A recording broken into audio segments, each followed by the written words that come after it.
Certaines rencontres marquent plus que d'autres. Jean-Louis Roy, 88 ans, fait partie de celle-là. Quand je croise des gens comme lui, je ressens toujours un immense privilège. C'est un fragment vivant de notre histoire, un témoin lucide d'un autre temps. Un homme aux 1000 vies et tout autant de récits. Je l'ai rencontré à la pourvoirie Mastigouche, un lieu chargé d'histoire. Jadis, c'était un club privé très sélect, un repère de richissimes Américains, dont les 90 membres étaient tous à la tête d'entreprises inscrites à la Bourse de New York.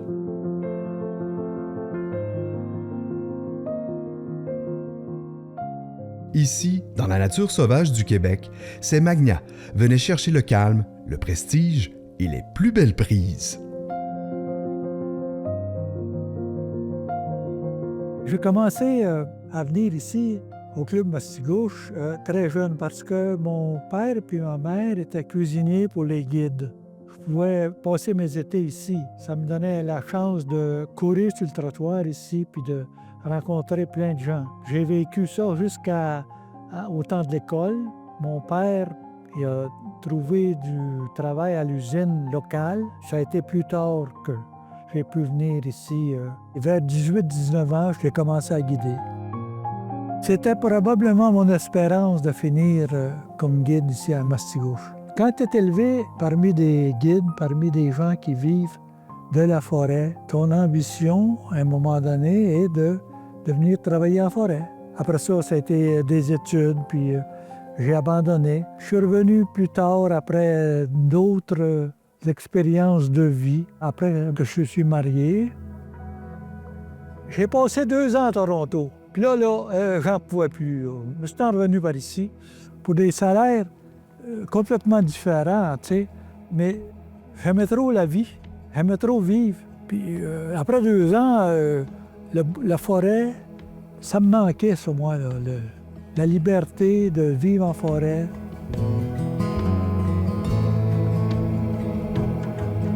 Dans ce temps-là, chaque Américain qui venait ici, il devait avoir un guide pour le servir, puis pour le ramer. On partait avec un Américain, un petit groupe de 4, puis aller à la pêche ensemble. Puis on allait dîner dans le bois, là. Il fallait que tu aies un poêlon pour faire cuire ta truite. Il fallait que tu aies une chaudière pour faire le café. Rendu sur l'heure du dîner, un faisait le feu, l'autre nettoyait les truites, l'autre commençait à faire cuire les œufs brouillés. Nous autres, on aimait bien le lard salé. On mangeait du lard salé. C'était le lunch, puis on mangeait de la truite le midi. Tout le monde. Si on avait manqué de stock, là, je ne sais pas qu'est-ce qu'on aurait mangé, mais avec les pêcheurs qu'on avait, c'est rarement qu'on mangeait rien. Tu sais, là. On traînait tout bien une coupelle de corned beef là, en canne là, pour une malchance, là, mais c'était du poisson qu'on mangeait.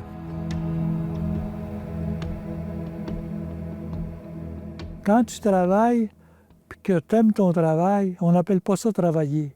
C'est quasiment aussi plaisant pour un guide que le gars qui paye le gros prix puis qui va faire des tours de canot. Tu vas faire des tours de canot, tu n'as pas le plaisir d'avoir le manche de ligne, mais c'est toi qui fais que le touriste qui vient ici est capable de prendre du poisson. Tu as participé à son plaisir puis tu as un plaisir aussi. Quand tu viens pour guide de pêche, tu viens parce que tu aimes ça. Tu ne fais pas des études bien longues pour ça. Il faut que tu sois patient aussi, il faut que tu aimes les mouches, il faut que tu sois capable de faire du feu, il faut que tu sois capable d'avironner. Tu ne vas pas noyer ton client. C'est pas juste de transporter un canot, c'est de savoir contrôler un peu les jeunes qui ont besoin de guidance et puis de les emmener à bon port. Ouais, de les ramener vivants surtout. La grande visite là, qu'on a eue dans les années 60, là, c'est quand le prince Philippe est venu ici. Qui a été invité par un membre, puis qui sont venus faire un petit 3 jours de pêche ici. La royauté qui était dans Mastigouche. On ne voyait pas ça souvent, nous autres. Là. J'ai discuté beaucoup avec Albert Morin, qui c'était son guide. D'après les paroles d'Albert, c'était super facile de guider le prince. Assez que à un moment donné, le prince a dit à Albert, « Tu fais le plus beau métier au monde. J'aimerais ça faire ton métier. » Ils ont changé de place. Albert a pris le manche de pêche du prince. Puis comme guide, il y a eu le prince Philippe pour le promener. Dans ce temps-là, je n'étais pas guide. J'étais éleveur de visons, puis j'avais pas le temps de guider dans ce temps-là. C'était entre mes années de guide, ça, là. J'ai lancé un élevage. J'ai eu jusqu'à 2000 visons dans la cour chez nous. Puisqu'on parle de fourrure, là, Mme Bardot est arrivée avec les phoques, puis ainsi de suite. La fourrure a pris des barques, puis c'est là que j'ai décidé de revenir guider. C'est un métier que vous n'avez pas fait? Oui. J'ai essayé de ne pas être voleur.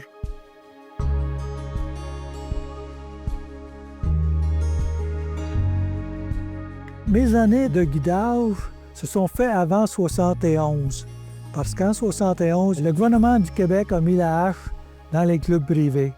Le Club des Américains a perdu ses droits en 1972, ici. Il n'y avait plus de clubs privés. La majorité des clubs privés ils ont été fermés pour former la réserve faunique de Mastigouche. Avant 71, le seul endroit où il y avait du poisson, c'était dans un club privé. Dans le fleuve, c'était plus possible. Il n'y avait pas de qualité de pêche. Les gens voulaient venir à la pêche dans un club privé parce que c'est le seul endroit où il y avait du poisson. Ainsi qu'il y a eu des grosses contestations. Les clubs privés étaient obligés d'avoir des gardes-pêche sur leur territoire pour empêcher les gens de venir pêcher ici. J'ai participé dans les quelques années que j'ai travaillé ici comme garde-pêche en saison morte, disons. Après 71, le gouvernement du Québec a autorisé la chasse à l'orignal, la chasse à la perdrix, puis la chasse aux eaux du gibier. Les guides de pêche, comme je les ai connus il y a 43 ans, c'est disparu, ça, là. Quelqu'un qui paye quelqu'un pour avironner son canot, le guider un peu partout dans le tour du lac, bien tranquillement, pendant que l'Américain pêche à la mouche. La pêche est différente. La réserve faunique, ils ont oublié les canots. Pour la sécurité, ils ont pris des grandes chaloupes, des 16 pieds, larges comme le trottoir. Tu avais une carte de la réserve, tu suivais ça sur ton papier, il n'y avait pas de guide, là. C'était bien différent.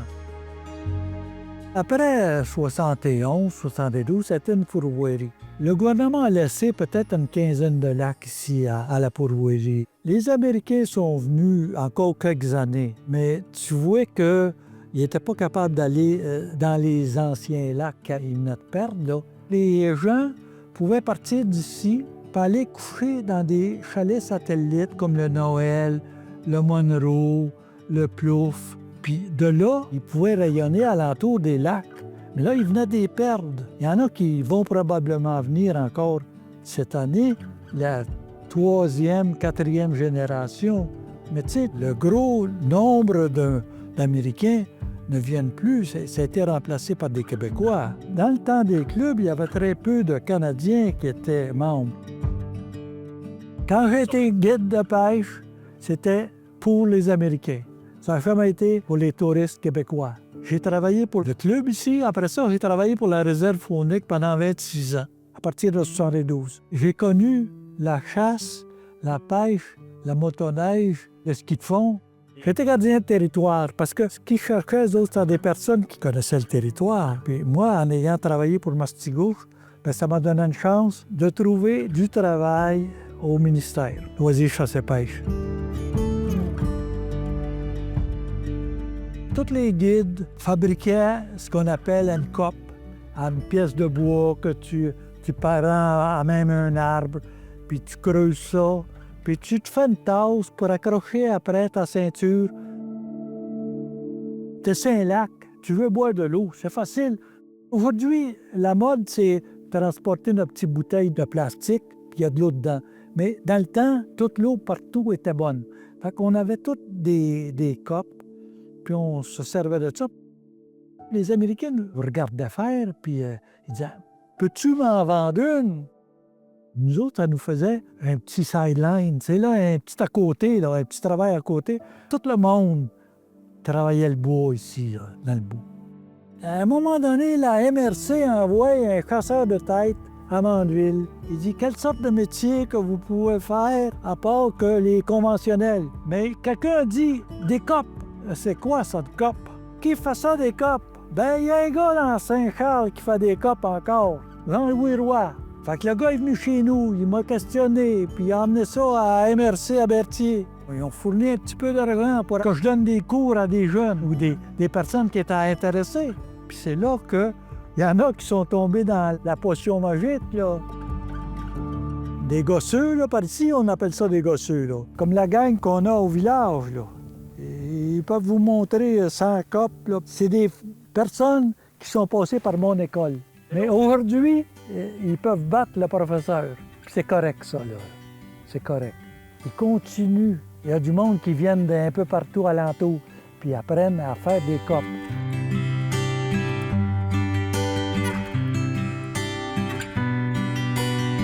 Jean-Louis, il a tout fait, il a tout vu. Mais au-delà de ces histoires de truites et de riches clients, il y a chez Jean-Louis une passion insoupçonnée, la sculpture. Toujours la pelle du bois. Avec son ami Jean-Louis Corriveau, il a façonné un Christ en croix qui se dresse aujourd'hui derrière l'autel de l'église du village. J'ai dit à Jean-Louis, qu'est-ce que tu dirais de ça si on faisait un Christ en croix? Parce que lui, c'est un bon menuisier, c'est un bon faiseur de meubles. J'ai des ambitions pour lui, là. Faut pas qu'il soit comme ça, parce que quand tu arrives avec la croix, ça ne marchera pas. Fait que je me fie sur lui pour ces détails-là. Puis on a réussi. On aurait pu le mettre à l'extérieur, une croix de chemin, là, tu sais, là. Mais j'ai réussi à convaincre le curé de l'installer dans l'église. Il dit, c'est derrière l'autel qu'on va le mettre.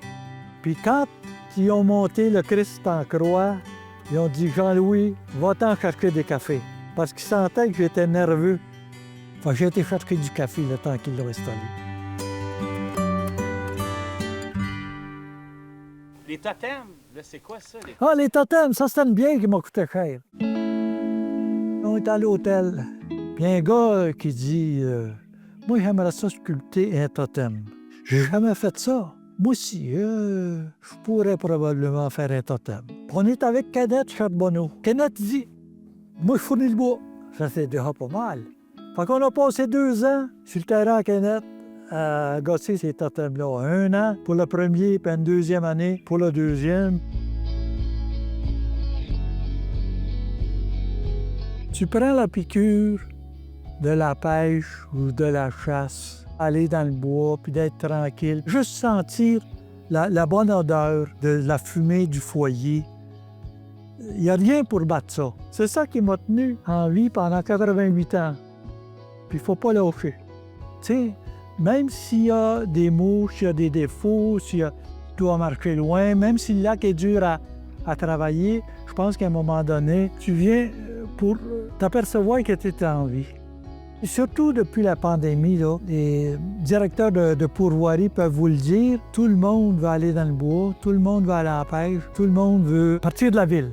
Comment ne pas aimer ça? On vit à peu près dans le plus beau pays au monde. On n'a pas de désert, on n'a pas de guerre. Nous autres, on a une richesse que peu de gens peuvent se vanter d'avoir. L'eau. Les Américains, il y a 50 ans, ils regardaient pour nos poissons. Peut-être que dans 50 ans, ils vont regarder pour l'eau de nos poissons. Une richesse qu'on a ici, là. Les journées que tu passes à la pêche, le gars d'en haut, là, il les compte pas. Ça veut dire que moi, je devrais vivre jusqu'à 108 ans.